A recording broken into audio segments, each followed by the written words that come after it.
जी हाँ दोस्तों, नमस्कार। हम आपके बीच में उपस्थित हैं आपके चैनल जीएस पॉइंट बैराकेश्वर पे। दोस्तों, हमारा जो करंट अफेयर्स का सेशन है उसी को आगे बढ़ाने के लिए आपके बीच में उपस्थित हैं। दोस्तों, मैं बता दूं कि जो करंट अफेयर्स में पिछले हफ्ते और पिछले दिनों में कुछ महत्वपूर्ण प्रश्न हमारे सामने बने हैं, जिसको लेकर हम आपके बीच में आए हुए हैं। दोस्तों, वो प्रश्न कौन से हैं, उसकी महत्ता किस तरह से हम आपको बता सकें, आपके लिए कैसे वो महत्वपूर्ण हो सके, इस बात को लेकर आप इस वीडियो पर बने रहिए और इस वीडियो के एंड तक देखते रहिए, ताकि कौन सी महत्वपूर्ण बातें आपके लिए जरूरी साबित हो सके। आपके एग्जाम्स को ध्यान में रखते हुए ये इस वीडियो के माध्यम से बहुत हद तक आपको निश्चिंत करने के लिए होगा। तो दोस्तों, मैं बता दूं कि पहला जो क्वेश्चन हमने लिया है इंपॉर्टेंट रूप में, पिछले हफ्ते हमने 31 अक्टूबर को बिताया है और 31 अक्टूबर को भारत में राष्ट्रीय एकता दिवस मनाया जाता है। दोस्तों, आप देख सकते हैं राष्ट्रीय एकता दिवस मनाया जाता है 31 अक्टूबर को। दोस्तों, मैं बता दूं कि 31 अक्टूबर हमारे लिए इसलिए इंपॉर्टेंट है क्योंकि सरदार वल्लभ भाई पटेल जी का इस दिन जन्म जयंती मनाई जाती है। भारत से रिलेटेड थे, लौह पुरुष के नाम से जाने जाते थे, सरदार की उपाधि इनके पास थी और दोस्तों इन्हें भारत का बिस्मार्क कहा जाता है। ये बातें मैं आगे बताऊंगा, लेकिन कुछ बातें ये बता दूं कि इनका जन्म 1875 में हुआ था और नाडियाल जो गुजरात का एक स्थान है उसी जगह पर इनका जन्म हुआ था। दोस्तों, मैं बता दूं कि इनके संबंध में जो राष्ट्रीय एकता दिवस है वह 2014 से मनाए जाने की घोषणा की गई थी। सरदार वल्लभ भाई पटेल की जयंती को राष्ट्रीय एकता दिवस के रूप में 2014 से मनाए जाने की बात की गई थी। उनके जन्म जयंती पर रन फॉर यूनिटी का आयोजन होता है, एक राष्ट्रीय आयोजन है और सरदार पटेल जी के जन्म जयंती पर मनाया जाता है। इसे राष्ट्र की एकता को बनाए रखने के लिए एक संदेश जारी किया जाता है इस यूनिटी के माध्यम से। तो हर साल हमारे मंत्री से लेकर देश के नौजवान तक इस यूनिटी में, रन फॉर यूनिटी में भाग लेते हैं और देश के एकता के संदर्भ में संदेश देते हैं।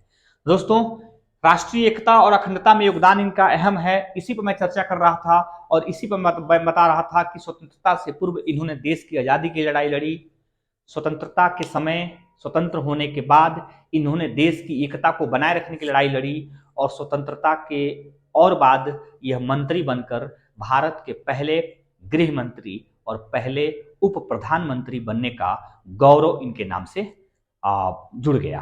तो दोस्तों, मैं बता दूं कि यह पहले गृह मंत्री थे, पहले उप प्रधानमंत्री थे देश के, और यह भारत के 560 रियासतों को एक सूत्र में बांधकर एक अखंड देश बनाने में सबसे अधिक किसी ने भूमिका निभाया तो वह थे सरदार वल्लभ भाई पटेल जी।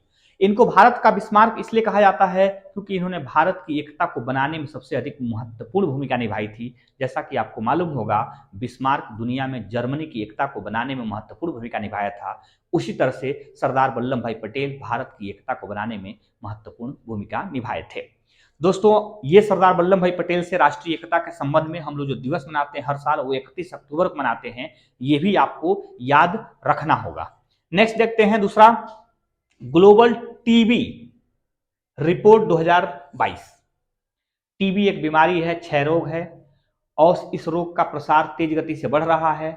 स्वास्थ्य में गिरावट लगातार देखी जा रही है, जिससे लोगों के अंदर इस प्रकार की वायरस तेज गति से फैलाव कर रहा है और इसी के संदर्भ में एक दुनिया में रिपोर्ट लाई गई है। हालांकि ये रिपोर्ट WHO द्वारा लाई गई है। दोस्तों, मैं बता दूं कि विश्व स्वास्थ्य संगठन WHO की स्थापना 7 अप्रैल 1948 को की गई थी। 1948 को की गई थी। इसमें कुल इस समय 194 देशों की संख्या है। इसका हेडक्वार्टर अर्थात इसका मुख्यालय जेनेवा है, स्विट्जरलैंड में है।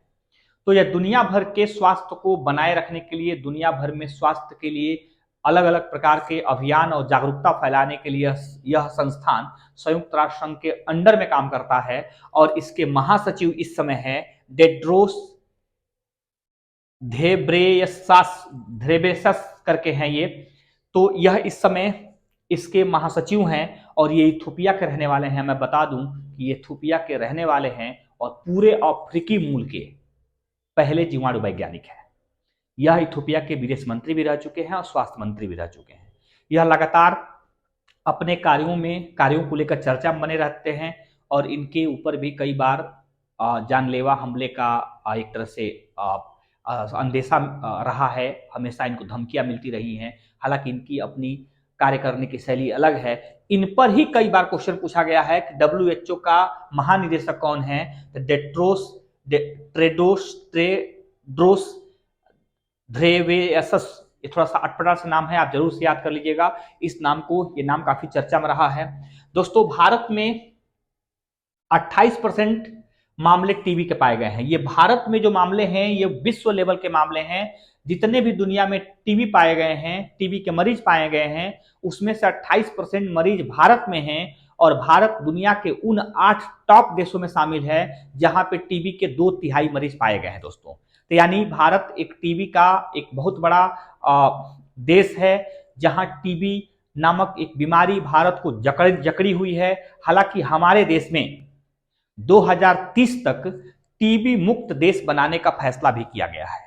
हमारे स्वास्थ्य मंत्री के या स्वास्थ्य मंत्रालय की तरफ से जो संदेश दिया गया है वह 2030 तक भारत को टीबी मुक्त बनाने का एक लक्ष्य रखा गया है। दोस्तों इस बात का आप एहसास कर सकते हैं कि 28% वर्ल्ड वाइड व 28% साथ भारत अग्रणी टीबी रोगी देशों में शामिल है। नेक्स्ट हम अगला देखते हैं दोस्तों, गरुड़ 7। यह गरुड़ 7 जो है दोस्तों राजस्थान के जोधपुर में, गरुड़ 7 राजस्थान के जोधपुर में इसका आयोजन हुआ है दोस्तों। और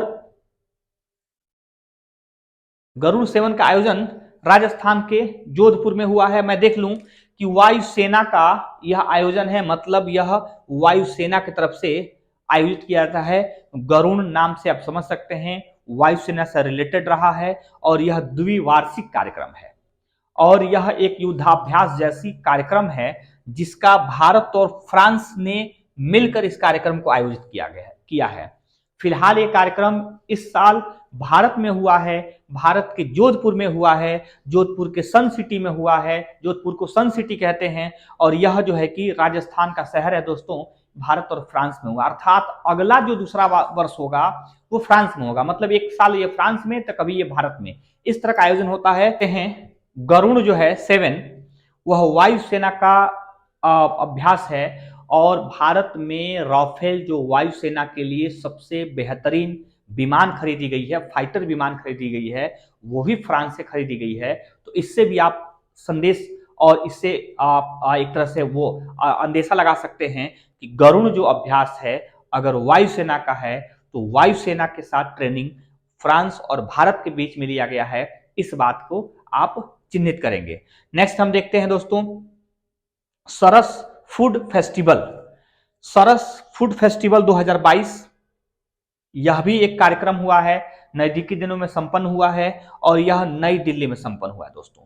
नई दिल्ली में संपन्न हुआ है और फग्गन सिंह कुलस्ते जो है कि इसके मंत्री हैं और यह मंत्रालय जो है ग्रामीण विकास मंत्रालय जो है इसके राज्य मंत्री हैं और वही एक तरह से कह सकते हैं कि उन्हीं के नेतृत्व में सरस फूड फेस्टिवल का आयोजन किया गया है और नई दिल्ली में किया गया है। इसकी महत्वपूर्ण बातें क्या है? तो बात यह है कि महिला स्वयं सहायता समूह को बढ़ावा देने तथा उनके द्वारा निर्मित 25% सामानों को ई-कॉमर्स पोर्टल के माध्यम से बेचने का फैसला किया गया है। दोस्तों मैं बता दूं कि महिला जो है सहायता समूह एक विशेष प्रकार के भारत में नारियों के लिए उनके प्रोत्साहन के लिए, उनको प्रोडक्ट बनाने के लिए, उनको तमाम तरह के कार्यों के लिए, उनको देसी सामानों के निर्माण के लिए एक अवसर मिलता है और उनको बनाने के बाद उनको बेचने का एक प्लेटफॉर्म तैयार किया जाता है। तो वह प्लेटफॉर्म जो है कि ई कॉमर्स पोर्टल पे प्लेटफॉर्म तैयार किया जाता है और उस पर जाकर अपने सामानों को बेच सकते हैं। हालांकि कंप्लीटली उनके निर्माण का 25% सामान पोर्टल से बेचने का निश्चय किया गया है। फिलहाल उनको बढ़ावा देने के साथ उनको कई प्रकार के सब्सिडीज देकर ग्रामीण विकास मंत्रालय सरस फूड फेस्टिवल का आयोजन 2022 में किया था। तो दोस्तों अगला देखें, पांचवा ये कह रहा है UNSC CTC। यह एक अभियान है, यह एक जुड़ाव है, यह एक संगठन है और इसका मुख्य फुल फॉर्म क्या हुआ? संयुक्त राष्ट्र सुरक्षा परिषद आतंकवाद निरोध समिति, इसका फुल फॉर्म हुआ दोस्तों। और मैं बता दूं कि इसका जो आयोजन है इस बार भारत में पहली बार किया गया है। इसका जो आयोजन है वो भारत में किया गया है और आयोजन स्थल के रूप में दिल्ली और मुंबई दोनों को चुना गया था। याद रखेंगे, इसके आयोजन स्थल के रूप में दिल्ली और मुंबई दोनों को चुना गया है। मैं बता दूं कि इसकी स्थापना 2001 में हुआ था। ये भी ध्यान रखना होगा कि इसकी स्थापना कब हुआ था, तो 2001 में हुआ था। वो अभी तब हुआ था जब अमेरिका में 9/11 का हमला हुआ था, जिसमें वर्ल्ड ट्रेड सेंटर की बिल्डिंग को गिरा दिया गया था, पेंटागन बिल्डिंग को गिराया गया था और जहाज के अटैक से आतंकवादियों ने अमेरिका को बहुत नुकसान पहुंचाया था। उसी आतंकवादी घटना के बाद इस संस्था की स्थापना की गई थी। दोस्तों मैं बता दूं कि इसका थीम जो रखा गया है, आतंकवादियों के द्वारा नई और उभरती टेक्नोलॉजी के उपयोग का मुकाबला करना इसका मुख्य थीम है। अर्थात जैसे दुनिया में नई टेक्नोलॉजी विकसित हो रही है, नया एक तरह से हथियार विकसित हो रहे हैं, यह आतंकवादियों के हाथ में पहुंच रहे हैं, उससे निपटने के लिए इस बार भारत में इसका आयोजन स्थल के रूप में चुना गया है भारत को। और मैं बता दूं कि नई दिल्ली में तो इसका सम्मेलन हुआ ही हुआ है। यह मुंबई में, वो भी मुंबई में, मुंबई के ताज होटल में इसका एक आयोजन, एक बैठक हुई है। वह बैठक अपने आप में बहुत दूर तक संदेश देने वाली बैठक थी। जैसा कि आप सबको मालूम होगा कि मुंबई के ताज में 2008 में जो बड़ा हमला हुआ था, उसी के वर्षी पर, उसी के परिप्रेक्ष्य में, उसी ताज होटल में यह बैठक करके आतंकवादियों को यह संदेश दिया गया है कि आतंकवाद का समूल नाश दुनिया करके रहेगी और आतंकवादी जिस मकसद से ताज होटल पर हमला किए थे वह मकसद नहीं पूरा हो सका।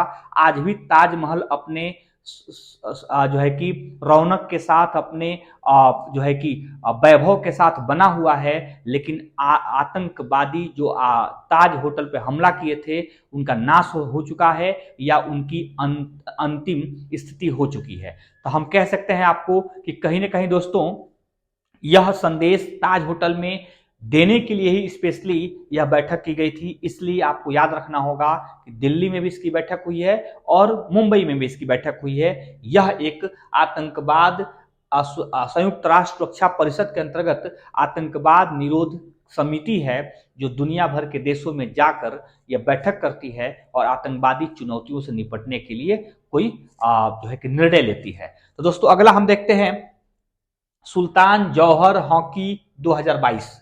सुल्तान जौहर हॉकी 2022 का आयोजन मलेशिया में किया गया है, एशियाई देश मलेशिया में किया गया है और विजेता के रूप में भारत रहा है। याद रखेंगे दोस्तों, विजेता भारत रहा है और उप विजेता में ऑस्ट्रेलिया हुआ है। यह जो सुल्तान जौहर हॉकी है वह एक जूनियर टीम के लिए खेले जाने वाला जो है कि एक कप है, जिसमें जूनियर के हॉकी खिलाड़ी ही सिर्फ भाग लेते हैं। यह भी आपको ध्यान रखना होगा। तो सुल्तान जौहर हॉकी कप 2022 का आयोजन मलेशिया में हुआ है, विजेता भारत बना है, उप विजेता ऑस्ट्रेलिया बना है। इसकी मूल बातें और क्या है, यह 10वां संस्करण था। सुल्तान जौहर हॉकी कप का यह 10वां संस्करण था और 6 देशों ने इसमें पार्टिसिपेट किया, 6 देश इसमें भाग लिए हैं। प्रारंभ इसकी 2011 में की गई थी। आपको समझ पा रहे होंगे कि 2011 में इसकी शुरुआत की गई थी। विजेता तीसरी बार भारत बना है दोस्तों, तीसरी बार यह गौरव भारत को प्राप्त हुआ है। हालांकि इसके पहले इंग्लैंड इस गौरव को प्राप्त कर चुका है और इंग्लैंड के जूनियर हॉकी टीम 3 बार इस कप को जीत चुकी है। मैं बता दूं कि भारत जो तीसरी बार जीता है, इससे पहले 2013 में और 2014 में जीत चुका था, जबकि 2022 में यह तीसरा उसका कप था। हाँ दोस्तों, हम 7वां देख रहे हैं, 7वां फीफा अंडर 17 महिला विश्व कप 2022। यहाँ ध्यान देंगे कि महिलाओं का विश्व कप था और फीफा फुटबॉल से जुड़ा हुआ एक जो है कि टीम संयोजन है जो पूरे दुनिया में फुटबॉल का नेतृत्व करता है। वह संस्था का 17 महिला विश्व कप 2022 का आयोजन भारत में हुआ है। याद रखेंगे दोस्तों, भारत में इसका आयोजन हुआ है और फाइनल मुंबई में हुआ है। दोस्तों फाइनल मुंबई में हुआ है। हालांकि मैं आपको बता दूं कि भारत के अन्य शहरों में इसका आयोजन किया गया था, लेकिन फाइनल मुंबई में हुआ है, DY पाटिल स्टेडियम में हुआ है। अगला हम देखते हैं, विजेता के रूप में स्पेन बना है और उप विजेता कोलंबिया बना है। मैं आपको बता दूं कि भले ही भारत में हुआ है, लेकिन विजेता स्पेन है और उप विजेता कोलंबिया है। तो यानी भारत ना विजेता बना ना उप विजेता बना। मेन बातें क्या है वह 2017 में मैं आपको बता दूं, पुरुष फीफा अंडर 17 का एक मुकाबला भारत में हो चुका है, 2017 में हो चुका है। अर्थात मैं बताऊं कि फीफा का पुरुष जो अंडर 17 कप था वह भारत में पहली बार 2017 में कराया गया था, और महिलाओं का जो कप है फीफा का अंडर 17 का वह 2022 में। अर्थात अंडर 17 के इस मुकाबले से पहले पुरुष मुकाबला हो चुका था और इस बार महिला मुकाबला हुआ है। अर्थात एक बार पुरुष मुकाबला और एक बार महिला मुकाबला भारत में कराया जा चुका है। तो एक 2017 में हुआ था, एक 2022 में हुआ है। 5 साल के बाद महिलाओं का फीफा अंडर 17 विश्व कप का आयोजन भारत में हुआ है। इससे पहले कि पुरुष फीफा अंडर 17 पुरुष विश्व कप भारत में हो चुका था। अब 8वां देखते हैं, IMT त्रिलाट। ये दोस्तों IMT त्रिलाट जो है, हालांकि 27 अक्टूबर का आयोजन था, लेकिन मैं आपको बता दूं कि यह आयोजन तंजानिया में हुआ है।